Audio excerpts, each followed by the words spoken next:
If you're looking to upgrade or buy a new tablet, then an iPad will probably be something you'd want to consider. But now that there are two distinct models to choose from, which should you choose? Well, let's compare the two. The iPad is a fairly large device that you can't just slip into a pocket or purse. Your decision to take the iPad with you many times will be based on the kind of bag you'll be using. On the other hand, the iPad mini is that small and inconspicuous that it can be taken with you quite impulsively. It will actually fit into large pockets or most small purses or bags. The iPad is hands down the benchmark for display resolution due to its amazingly dense screen and great color reproduction. Now, we've seen how good magazines look on the iPad, so let's see how that compares to the same magazine on an iPad mini. The first noticeable thing is the text is much smaller on the mini, so we are having to double tap to zoom in to comfortably read. On the iPad 4, we don't need to. It retains the page-turning experience of a magazine in truer form. The iPad 4 reproduces the high-def images in a stunning fashion. The iPad mini does a fair job, but again, the smaller screen means you might want to zoom in for more detail, and images aren't as defined as its bigger sibling. And how about ebooks? Well, here we have an ebook we've purchased.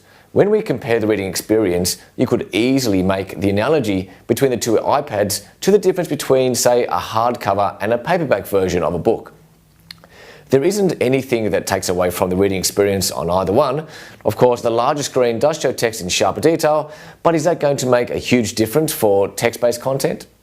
Next, gaming. There is actually no difference in the gaming content between the iPad mini and the iPad. It's the same iPad game that you've purchased. Within the game, for example, there aren't extra lighting or water splashes and those sort of effects. In fact, from a normal handheld distance away, except for the larger screen, both iPads respond well and present the games very enjoyably.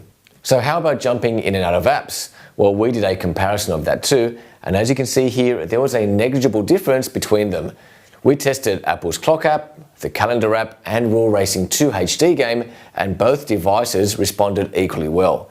When it came to swipes and responsiveness on the home screen, again, there was no noticeable difference. Next, movies. Now here the larger screen on the iPad 4 shows a lot of detail, and the HD iTunes content really does take advantage of the iPad's Retina display.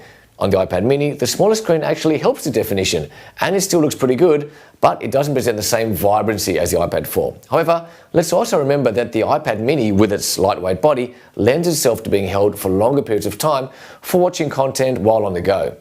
And what about browsing? Well, web browsing on both is very similar because the aspect ratio is exactly the same.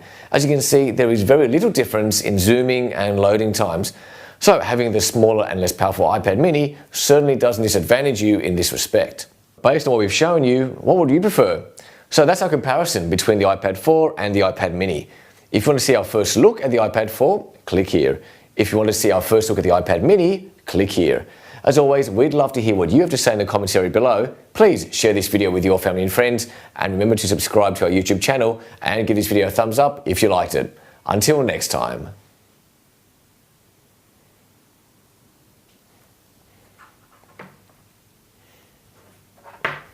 Whoa.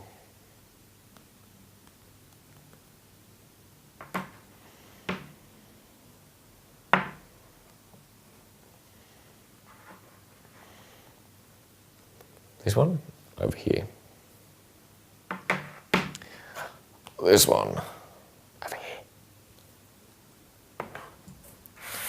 Check them out.